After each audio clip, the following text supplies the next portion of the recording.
gabi, pero maingay ang isip. Mga pangako sa hangin, paulit-ulit na script. Sa bawat halalan, pare-parehong kwento. Pero bakit lalong nahahati ang mundo? Sa umpisa may ngiti, may yakap, may pangako. Kami pag-asa, sabi ng bawat kandidato. Sa mesa ng mahirap, pag-asa ang handa. Pero sa mesa ng mayaman, plano na ang saya. Magkaibigan, magkapamilya, biglang may pader. Dahil lang sa kulay na itinanim sa papel. Sa social media, galit ang umuulan. Habang sa taas, tahimik ang nagkakamal. Kamera nakaon, eskandalo ang puhunan.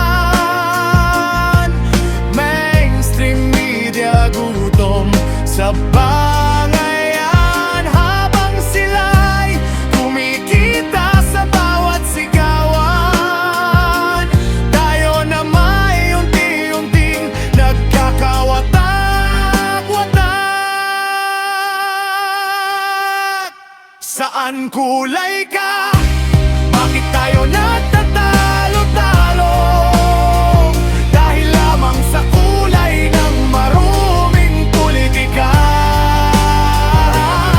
Mga ingay ng bangayan, parang loob ng sabungan. Sigawan, dito kami, puti-pula, dilawan, berdehan. Saan kulay ka? Habang galit ay pinapalakas. Nakalimutan na natin, iisa lang ang kulay ng dugo sa labas.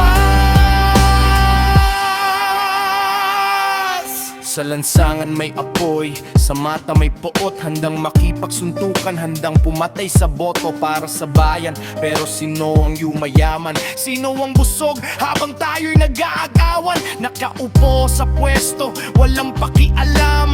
Habang tayo nagbabangayan, magarang na may sa masasarap ang pagkain. Habang ang bayan natin inuubos ng gutom at alinlangan. Habang ikaw ay abala sa kulay ng bandera, sila'y tahimik na kinukuha ang lupa at kalaya. Programado ang isip, hatiin ang masa para walang lakas na lumaban ng sama-sama. Ito ang sistemang kolonyal na plano, hatiin ang bayan para sakupin tayo. Mga tanikala sa isip, hindi sa kamay. Hindi galit mo ang takot nila, kundi pagkakaisa.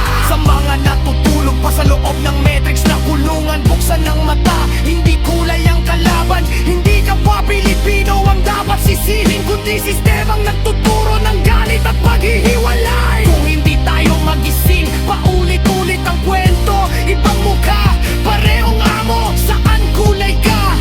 Tao ka ba o bilang lang sa kanilang laro? Isang dugo, isang bayan. Kung magkaisa tayo,